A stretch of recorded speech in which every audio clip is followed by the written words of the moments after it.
Côté sombre de la Lune, 9 septembre 1999. Dépôt de déchets nucléaires, secteur 2.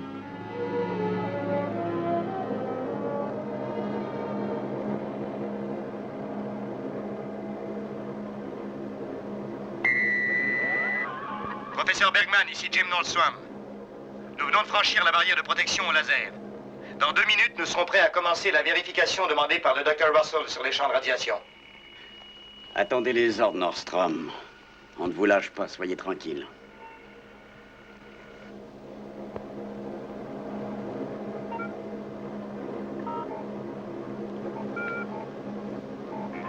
Aigle Noir 3 à base 2. Vérification au dépôt, ici le Dr. Russell. Nous écoutons, docteur. Quand aurez-vous terminé le déchargement? On est en train de s'occuper des derniers contenants. On peut finir dans 10 minutes environ. Steiner, dès que les vaisseaux spatiaux seront repartis, commencez les vérifications sur les champs de radiation. Très bien, docteur. Et voilà, il n'y a plus qu'à attendre le résultat. Oui, c'est ça.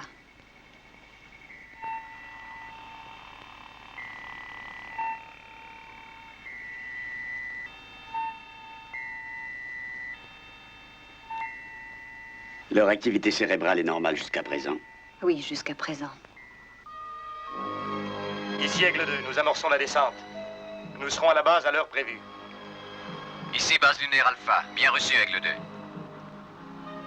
Commandant Koenig, nous nous poserons à Alpha à 23h35, heure lunaire. Un café, commandant? Merci. Commandant Koenig, nous recevons une transmission spéciale de la Terre. Oui, je prends. Ah, John. Bon, votre nomination est approuvée.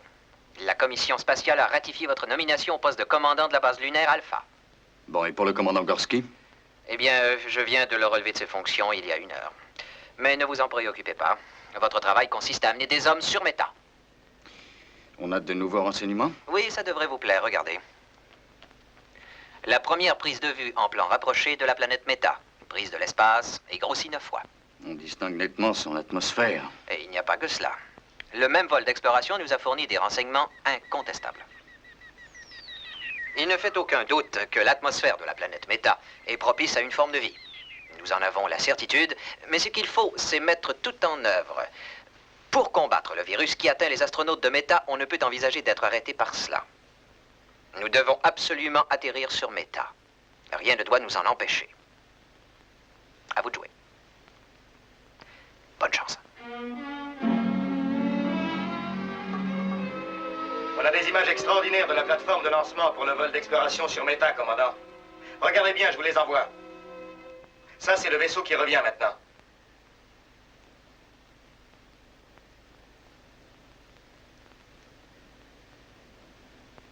Je dois dire que j'aimerais déjà le voir en route vers Meta.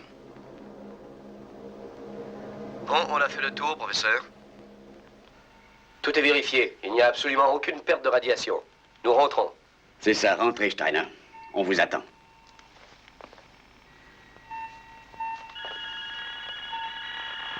Intensification des fonctions cérébrales. Steiner, éloignez Nordstrom, il n'est pas dans son état normal. Sécurité, sortez vite et ramenez Nordstrom à l'intérieur. Dépêchez-vous. Entendu. Docteur, il a l'air d'être en difficulté. Il faudrait qu'on vienne m'aider. Je n'y arriverai pas. Fiche de camp, toi. Salle d'urgence, s'il vous plaît. Tenez-vous prêts, nous avons une complication. Allez, sortez tous. Fichez le camp, je vous dis. Non! Salle de décontamination, vite. Professeur, il est devenu fou furieux. Lâche-moi, voyons. Ah, je ne veux plus te voir.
On se pose dans 10 secondes, commandant.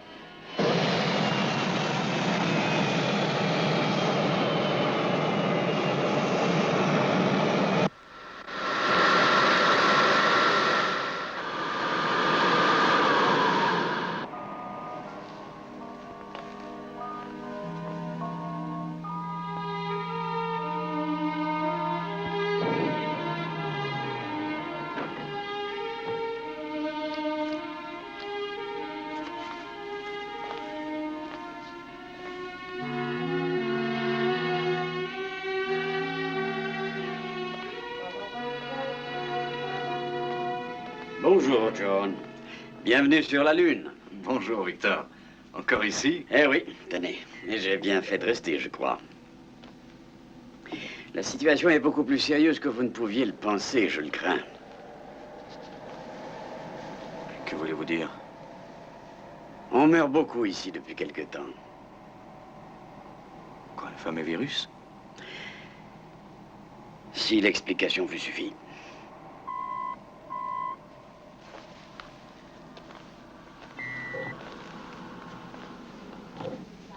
Commandant Koenig, Commandant Gorski?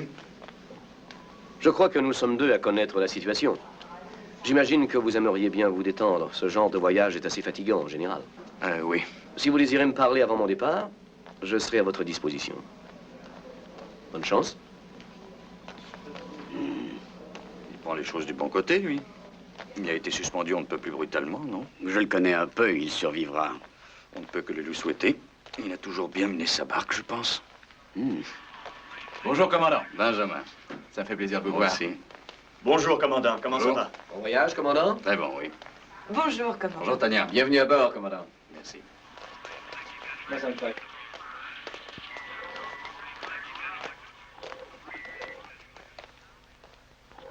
Je vous écoute. Pas de virus. Alors, qu'est-ce que c'est?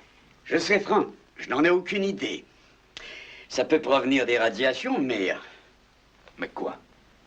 il n'y a aucune trace de radiation. Victor, vous me connaissez suffisamment pour savoir que je suis au courant des faits, même si je n'en ai pas l'air. Non, Et le lancement spatial du siècle ne peut absolument pas nous filer entre les doigts. je comprends, c'est certain. Cette planète s'est rapprochée juste assez de nous pour qu'on y atterrisse. Il ne peut pas y avoir d'erreur. Oui, mais ce problème, justement, pourrait très bien empêcher le lancement. Le docteur Russell a de très bonnes idées sur la Oui, question. Simons m'a parlé du docteur Russell et... Je serais étonné qu'il voulait recommander très fort. Le commandant Gorski refusait d'envoyer les rapports de ses découvertes. Je vois. Écoutez, voyez là, ça pourrait être utile.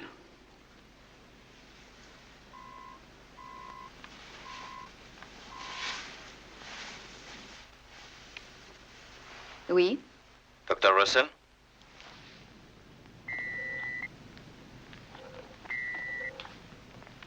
John Koenig. Commandant?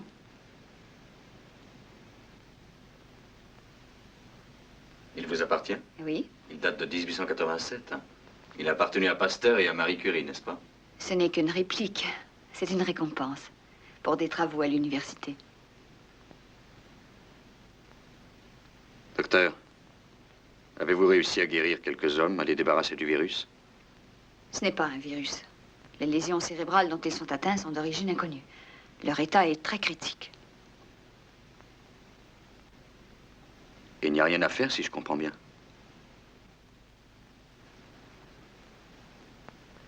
Bon, parlez-moi de l'équipe de relève. Sont-ils en bonne condition physique, au moins? Oh, ils sont en aussi bonne forme que les astronautes Warren et Sparkman pouvaient l'être il y a 2 semaines. Expliquez-vous plus clairement. Depuis ce matin, nous en sommes au 9e mort. On peut penser qu'ils vont guérir, et tout d'un coup, le cerveau ne répond plus. Et regardez, nous avons ici un thermographe à champ visuel. Eh bien, ce qui ressort de la lecture, c'est une perturbation extrêmement violente qui est classique chez le sujet atteint par des radiations. Et vous avez eu 11 cas similaires. Et 9 décès. Et c'était tous des manipulateurs de déchets radioactifs qui travaillaient au dépôt du secteur 2. C'est donc illogique. Ceux qui n'ont jamais mis les pieds dans ce secteur sont les astronautes. Je le sais, oui. Mais il y a plus illogique encore. On ne trouve aucune trace de radiation dans le fameux secteur 2. L'élément cohérent et le seul, c'est que les 2 hommes de l'équipe de relève ont eu le même mode de vie, ont été soumis au même test de fonction psychomotrice pendant tout l'entraînement. Vous voulez dire que le programme Meta devrait être annulé? Ce que je veux dire, c'est que médicalement parlant, l'équipe de relève est prête. Mais je dois ajouter, parce que nous marchons à l'aveuglette, que je ne garantis rien et que ces hommes peuvent être atteints dans 2 jours ou dans 2 mois. J'en suis extrêmement consciente. En termes clairs, médicalement parlant, le vol est inadmissible. L'expérience est très risquée. Et c'est à vous de juger. À vous seul.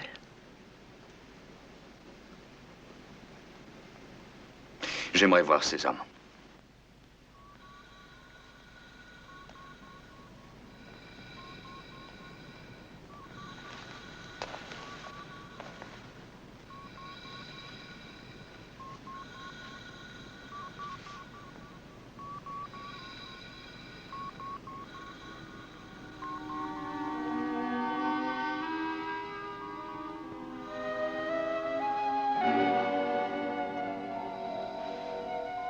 Eric?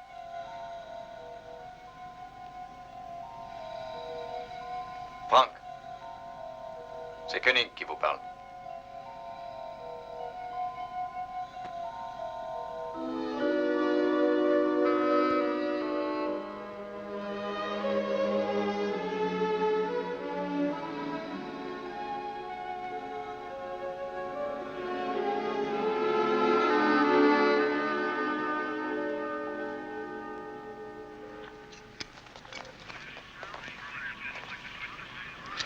Oui, c'est excellent, ça. Combien de temps ça vous prendra?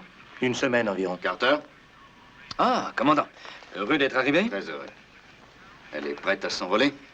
Dès que vous en donnerez l'ordre, on commencera le compte à rebours. Mais attention, chaque heure qui passe diminue nos chances de succès.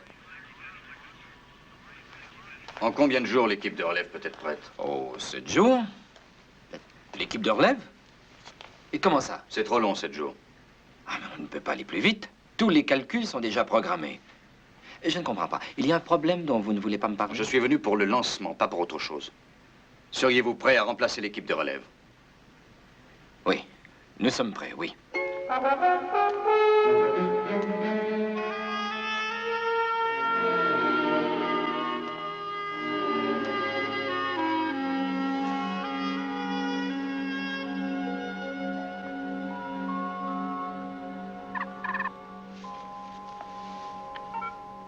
Ah, John. Comment allez-vous? Vous le voyez, je ne vous laisse pas tomber. Je désirais que vous me fassiez part de vos impressions sur la situation qui réside ici. Il y a eu un autre décès ce matin au centre médical nucléaire. Le docteur Russell parle de lésions cérébrales, causées par ce qu'elle croit être des radiations. Ouais, je vois. Moi, j'ai déjà eu vent de sa fameuse théorie par Gorski. Je la crois extrêmement compétente dans certains domaines touchant la médecine de l'espace, mais dans ce cas précis, elle se trompe. Elle fait fausse route. Aussi, je vais vous envoyer rapidement une équipe de très bons spécialistes et vous verrez... Non, que- attendez, une seconde. Je n'irai pas si vite à votre place. J'aimerais bien d'abord être sûr qu'il n'y a pas de traces de radiation dans le dépôt de déchets. Les 2 astronautes prévus n'ont pas à aller se balader dans le secteur douteux, ça réglera la question. Simons, 9 morts inutiles. Moi, je veux savoir pourquoi. Il n'y a plus qu'une solution.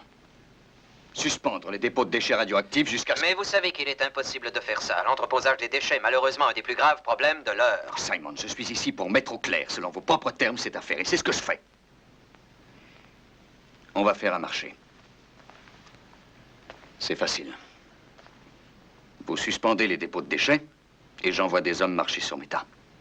D'accord? Eh bien... D'accord, je vous accorde un délai. Je ne peux rien faire d'autre, si vous en avez besoin. J'en ai besoin, oui. Simons, ne vous méprenez pas. Quoi, les hommes ne vont pas mieux? Non. Aucun espoir. Ça ne s'arrangera pas et vous le savez. Oui, je le sais, mais attention. Nous devons absolument régler cette affaire, John. Nous le devons. Dans 15 jours, le comité international des bases lunaires devra voter les crédits. Là, les discussions porteront sur le lancement et il s'agira de jouer serré.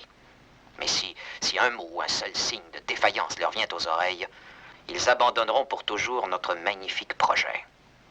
Je vous en conjure, n'oubliez pas ça.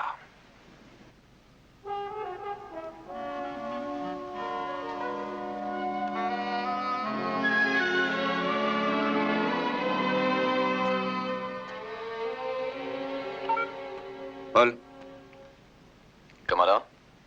je vais aller vérifier moi-même le secteur de dépôt des déchets radioactifs. D'accord. Je veux 2 volontaires. Très bien, commandant.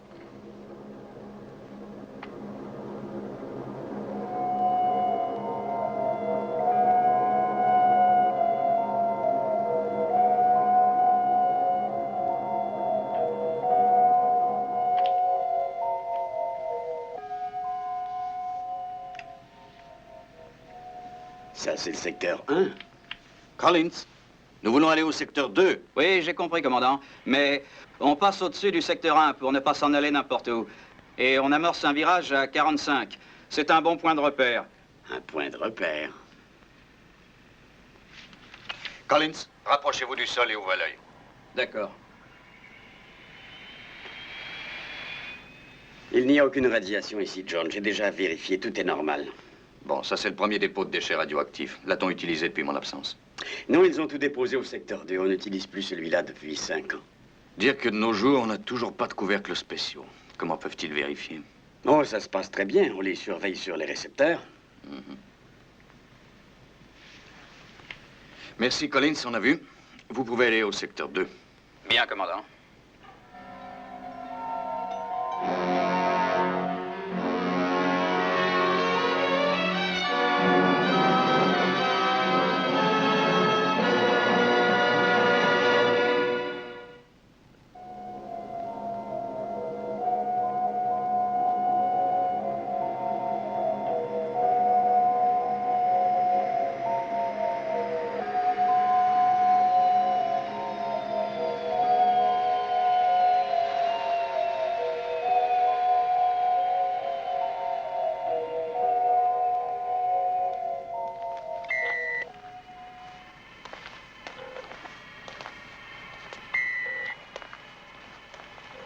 On vous suit, allez-y.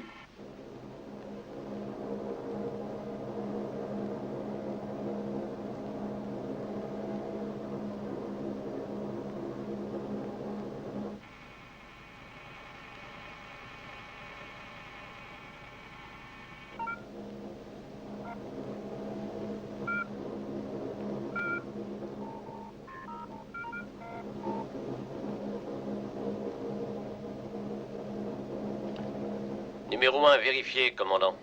Taux de radiation normal. Aucune fuite. Nous allons au numéro 48. Très bien, Jackson.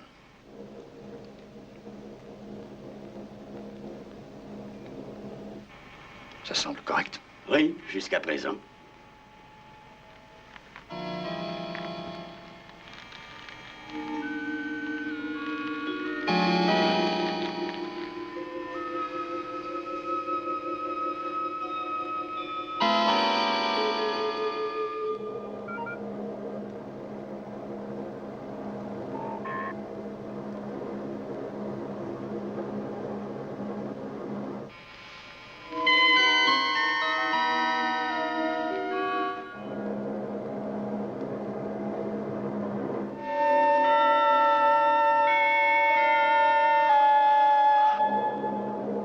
Commandant, numéro 48, vérification terminée. Taux de radiation normal. Aucune fuite. Tout va bien. Nous rentrons au poste. Merci, Jackson. Ça va. Et ne prenez pas le chemin des écoliers.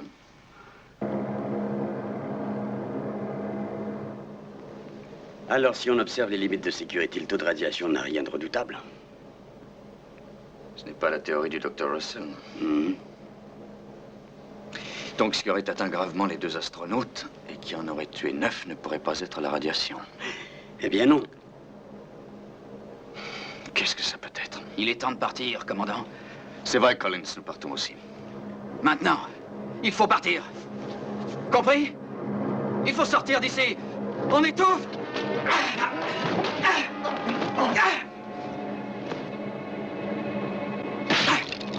Ne faites pas ça, vous allez tous nous tuer!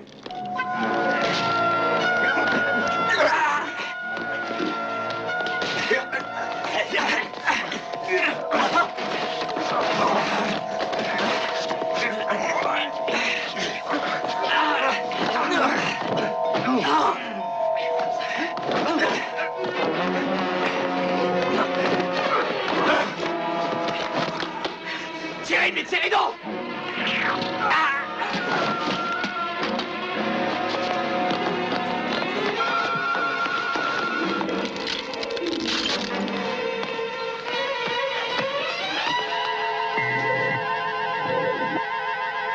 Uma,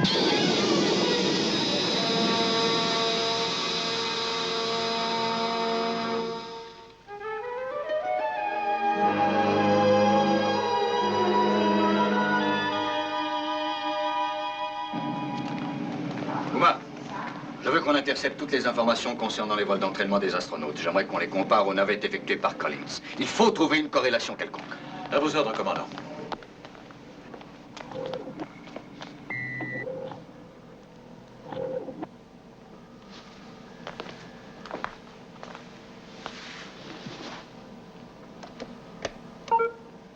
Dr. Russell, Oui, commandant, ici le docteur Mathias. quel est le dernier rapport sur l'état de santé de Sparkman et de Gordon? Frank Gordon est décédé à 13h28. Et pour Sparkman? Le docteur Russell est près de lui.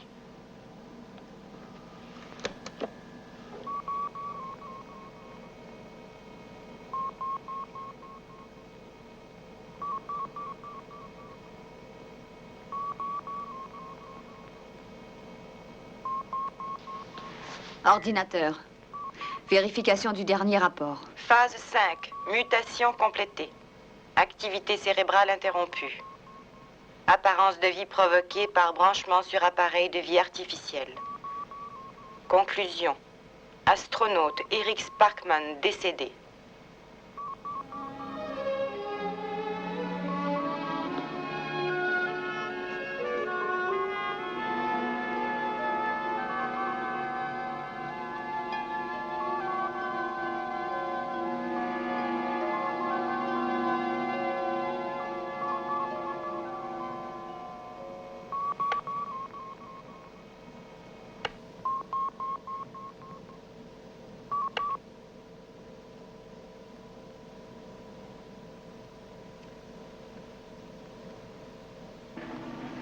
Tous les deux.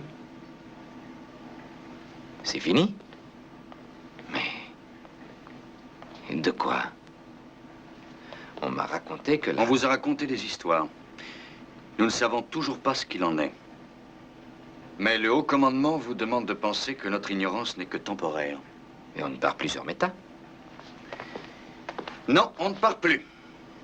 Avant d'essayer d'aller plus loin, je veux savoir le pourquoi et le comment des choses. Ce qu'il faut bien comprendre, c'est que la vie est concevable sur la planète Méta. Nous en sommes absolument certains. Oui, mais les problèmes que nous rencontrons peuvent avoir une incidence sur le vol expérimental.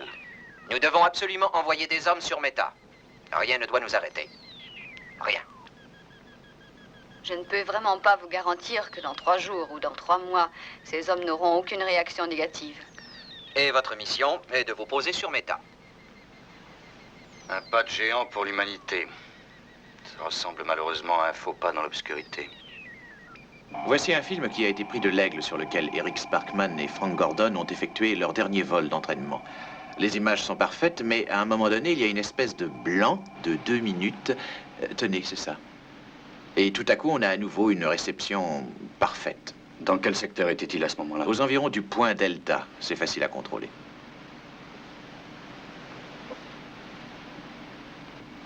Le dépôt de déchets du secteur 1. Paul, sortez tout ce qui a été filmé sur le secteur 1 depuis 10 jours. Sandra, document 10 sur secteur 1, s'il vous plaît. Lecture.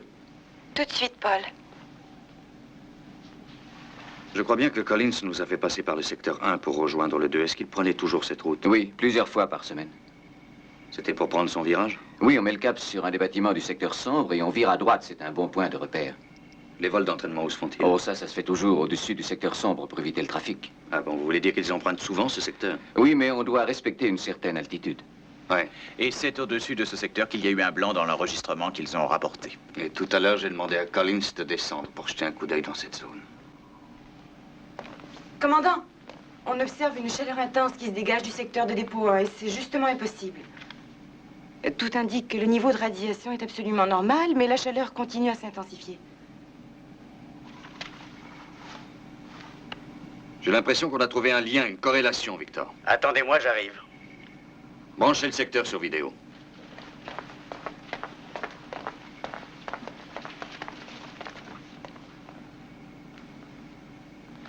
Vous voyez, la chaleur est intense. Et toujours aucune trace de radioactivité. Ce n'est pas croyable. Mais d'où peuvent provenir ces phénomènes? Alors, faites voir le profil.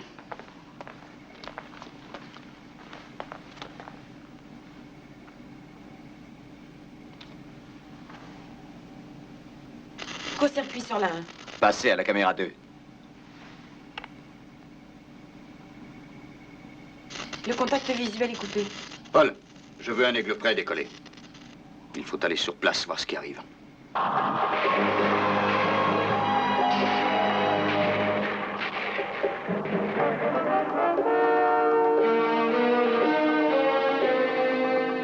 J'approche du secteur 1.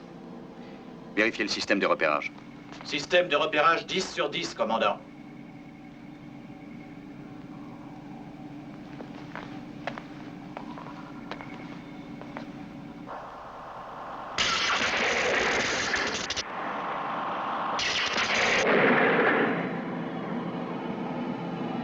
Ça s'intensifie, on dirait.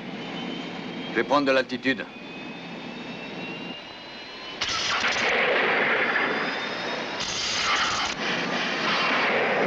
J'ai l'impression de perdre le contrôle. Vous avez toujours le repérage?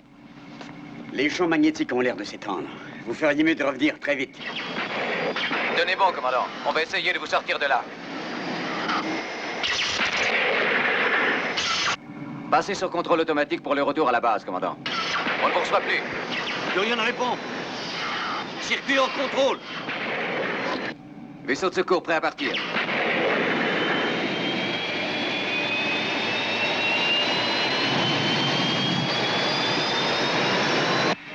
Ici 49. Tout le secteur est en feu. Nous allons procéder au sauvetage. Je réduis la vitesse, commandant.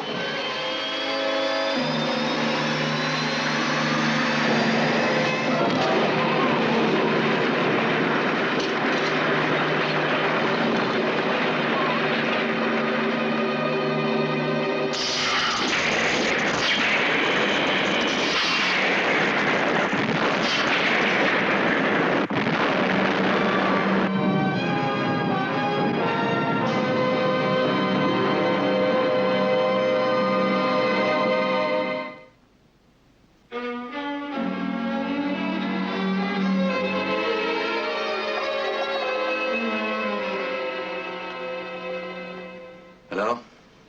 Choc externe sans gravité. On ne peut rien dire d'autre pour l'instant. Et voilà, commandant. Je vous l'avais bien dit que ce n'était pas grave. C'était pas la peine de faire tant d'histoires. Commandant? Ce ne sont pas les chocs et les contusions multiples qui m'intéressent. Depuis quelque temps, vous considériez ce secteur comme étant suspect. Vous saviez qu'il était certainement à l'origine de la mort subite des 2 astronautes et de l'accident du pilote. Je ne vous apprends rien. Et sachant tout cela, vous n'hésitez pas à y aller. Nous avons besoin d'un commandant. Et non pas d'un héros. Vous ne savez pas que vous y portiez un quelconque intérêt?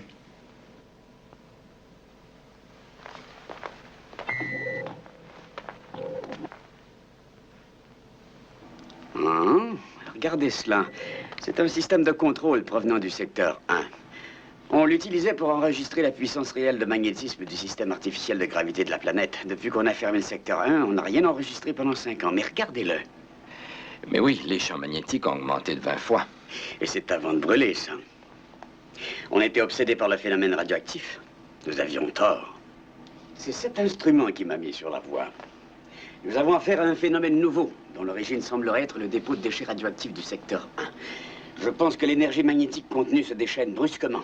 Comment? Elle serait responsable des phénomènes actuels? Et elle pourrait avoir causé des lésions cérébrales? C'est un point qui resterait à vérifier. Néanmoins, je pense que c'est une surintensité anormale du champ magnétique qui a déréglé le fonctionnement du système de navigation et l'enregistrement du vol des astronautes.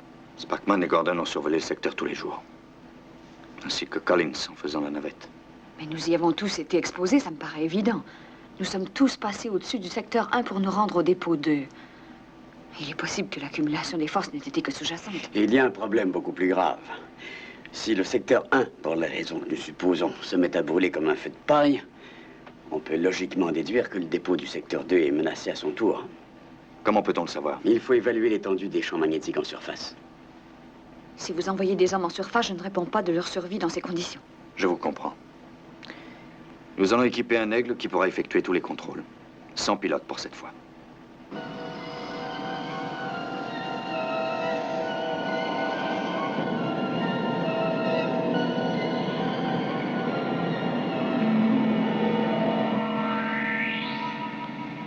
Tout droit, à présent. Ralentissez. Oui, toujours tout droit. Bon. Oui, maintenez-le comme ça, Paul.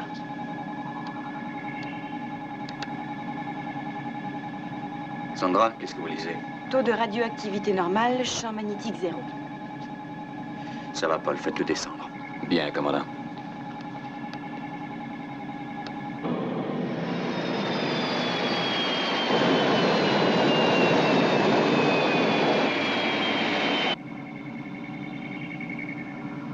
Continuez.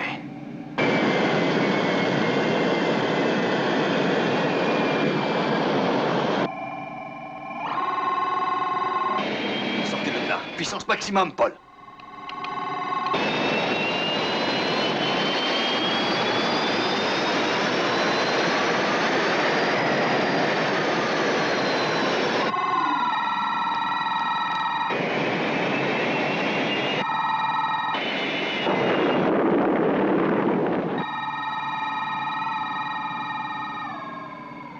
Ce sont des ondes.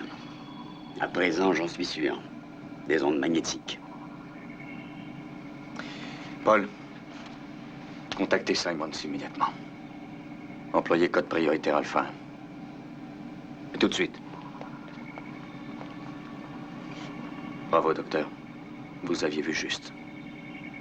Radiation magnétique. Nous sommes sur la plus grosse bombe que l'homme ait fabriquée.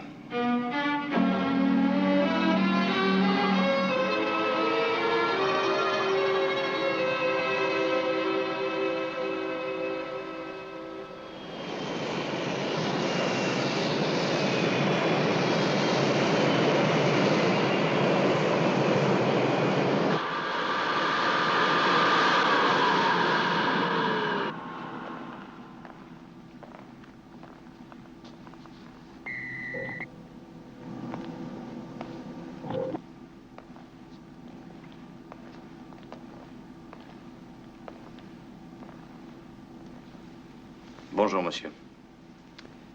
Commandant.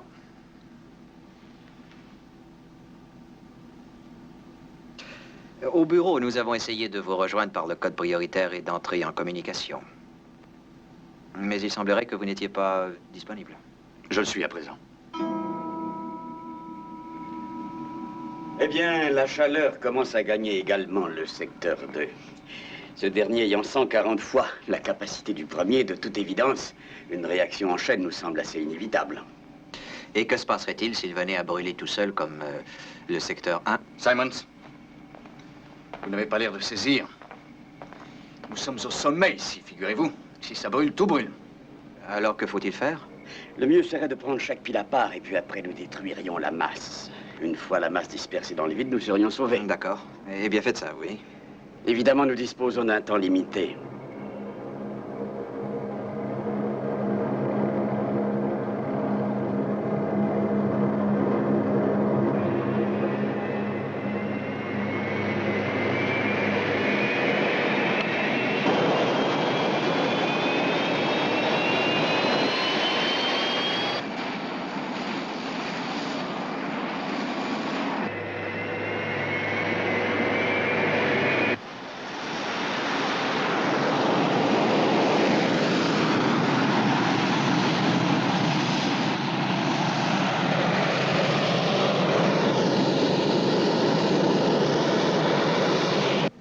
Commandant. Oui, Paul? L'équipement des premiers aigles est terminé. Ils sont déjà en vol vers le secteur. D'accord, Paul, c'est parfait.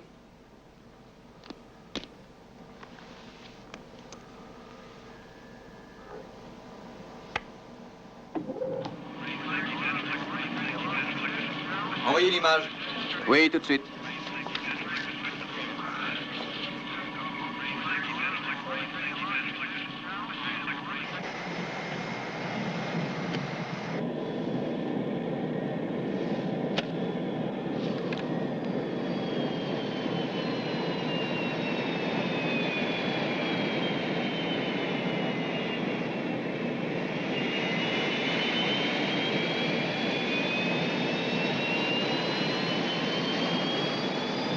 Alpha, ici, Aigle 4. Le système de contrôle navigation commence à se brouiller. Nous remontons.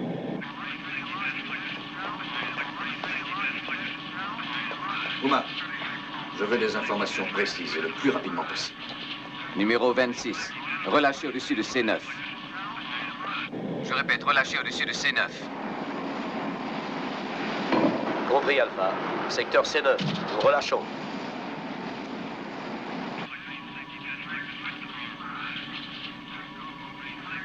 Alors? On a des problèmes avec le contrôle navigation sur le vaisseau. Les pilotes les ramènent à la base. Les champs magnétiques semblent vouloir se répandre. Dites-leur de prendre de l'altitude. D'accord. Base Alpha, à tous les aigles. Prenez de l'altitude. Il y a des vaisseaux disponibles? Non, il n'en reste plus, commandant. Prenez celui de Simon, c'est foncé en orbite. Faites un rapport sur ce que vous voyez de là-haut. D'accord. Du nouveau? La chaleur fait que le champ magnétique varie, il fluctue beaucoup. Et j'avoue que c'est ce qui m'ennuie.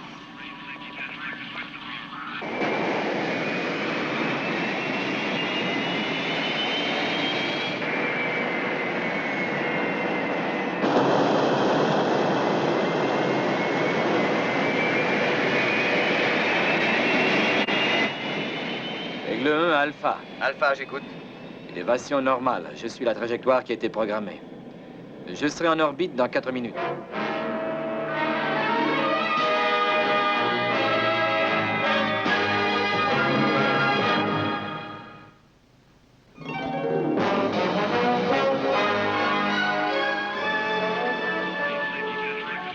Les niveaux ont l'air de se maintenir.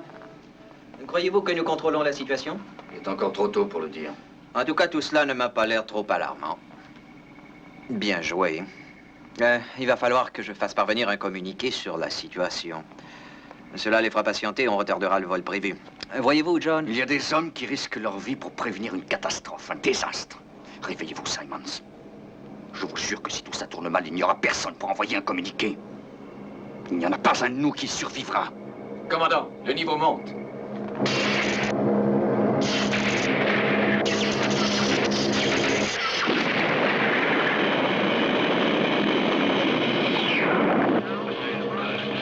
Annulez la mission.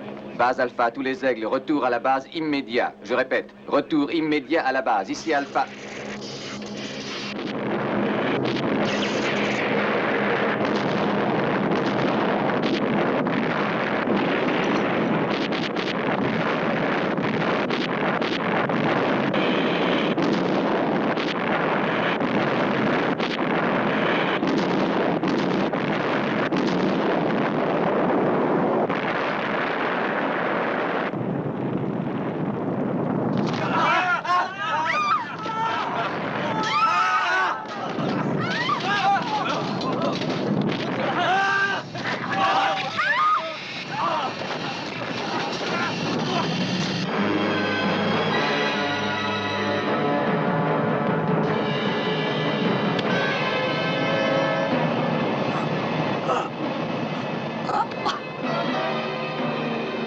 Je ne peux plus bouger. La gravité est modifiée. On ne peut plus rien faire d'autre. Il faut patienter.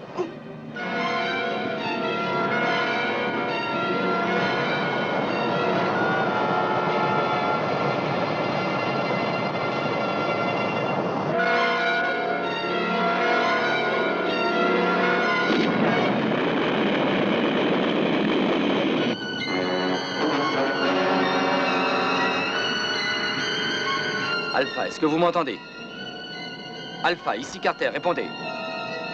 Alpha, moi je ne vous reçois pas. J'espère que vous pouvez me recevoir. La Lune a quitté l'orbite de la Terre. L'explosion. L'explosion nous a fait sortir de l'orbite de la Terre. Alpha, est-ce que vous pouvez m'entendre? J'appelle Alpha.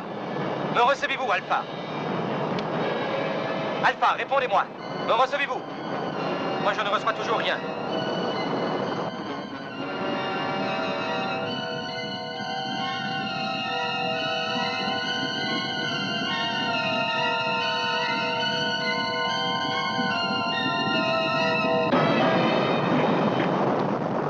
Alpha.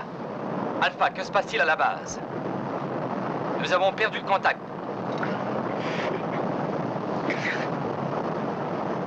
Alpha, est-ce que vous m'entendez? J'ai branché tous les canaux de communication. Si tout va bien, envoyez un signal radio.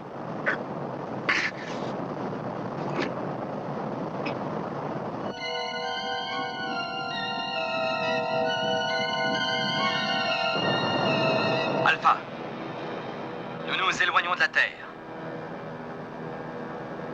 Me recevez-vous, Alpha? Alpha! Carter, Al, répondez. Commandant, vous êtes en vie, Dieu soit loué.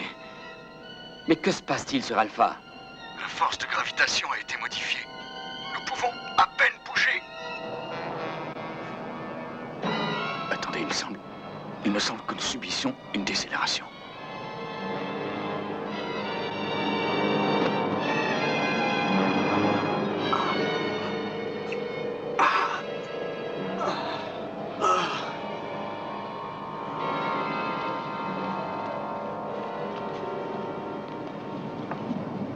Ça va mieux, on dirait. On est au-dessous de G3. On va compenser. Ce qu'il y a eu, c'est que toute la base a joué le rôle d'un gigantesque moteur de fusée. Et nous avons quitté notre orbite. Mais si la fission finit par s'arrêter, eh bien, tout devrait redevenir normal, je pense. Et Carter pourra nous rejoindre. Carter, me recevez-vous? Oh oui, je vous reçois, clair et net. Pouvez-vous revenir à la base? Oui. Oui, je peux. Je me suis beaucoup rapproché. Oui, certainement. Bravo, capitaine. Contrôlez toute la base. Poste de commandement. Nous attendons un rapport. Ici, section de sécurité. Nous avons établi le contact son. Contact vidéo nul. Ici, section d'entretien. Tout est arrêté chez nous. Nous envoyons l'énergie par générateur de secours. Ici Mathias, centre médical. Décompression suivie d'explosion dans 2 compartiments. Avons réussi à les isoler sans danger. Service d'urgence fonctionne, nous pouvons accepter les blessés. Gloria, occupez-vous-en, voulez-vous?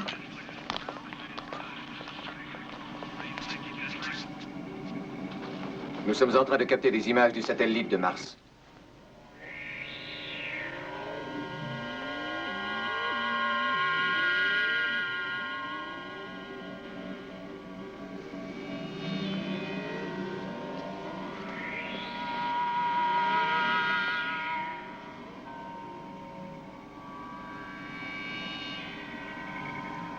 Est-ce que nous pourrons revenir sur la Terre?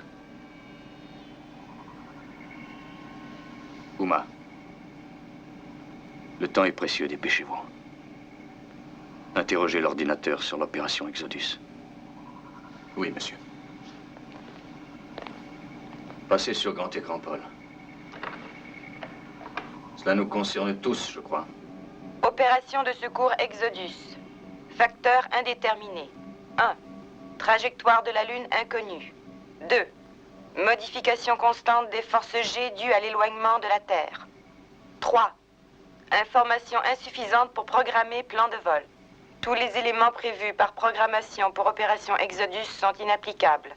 Information disponible insuffisante dans les circonstances qui prévalent. Décision humaine requise.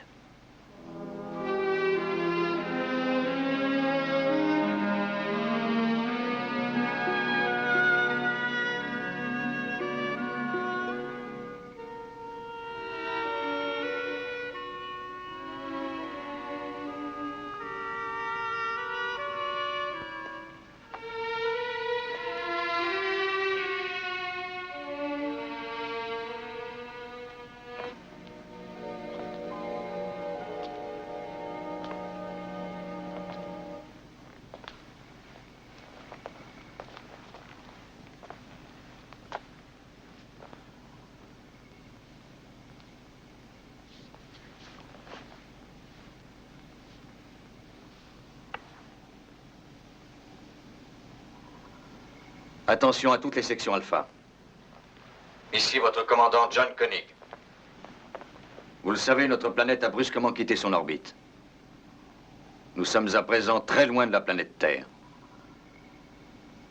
Nous avons des moyens de propulsion, un environnement. Ainsi, nous avons la possibilité de survivre. Si nous tentons un retour improvisé sur la Terre, sans aucun plan précis, sans mettre tous les atouts de notre côté, j'ai de bonnes raisons de croire que nous échouerons. C'est forcé. C'est pourquoi j'estime que nous devons rester ici.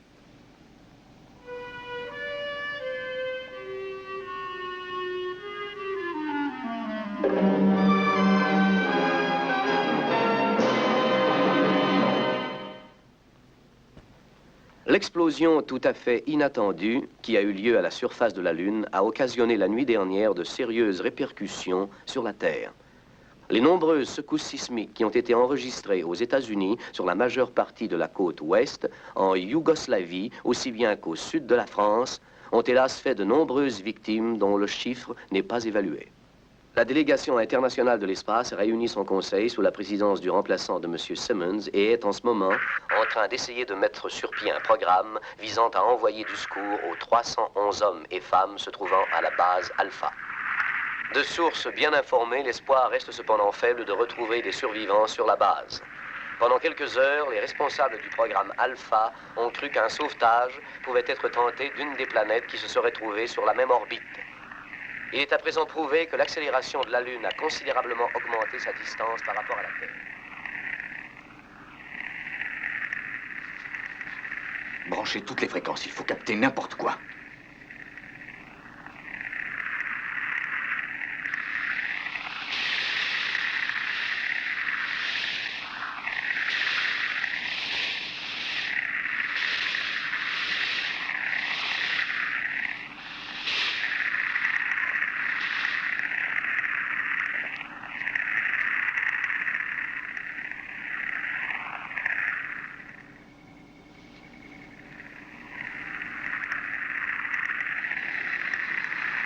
Tenez celle-là.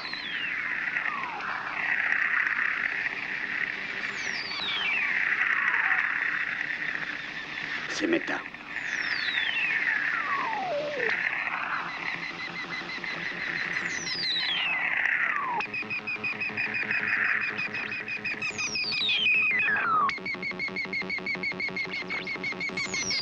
Nous pourrons peut-être vivre un jour là-haut.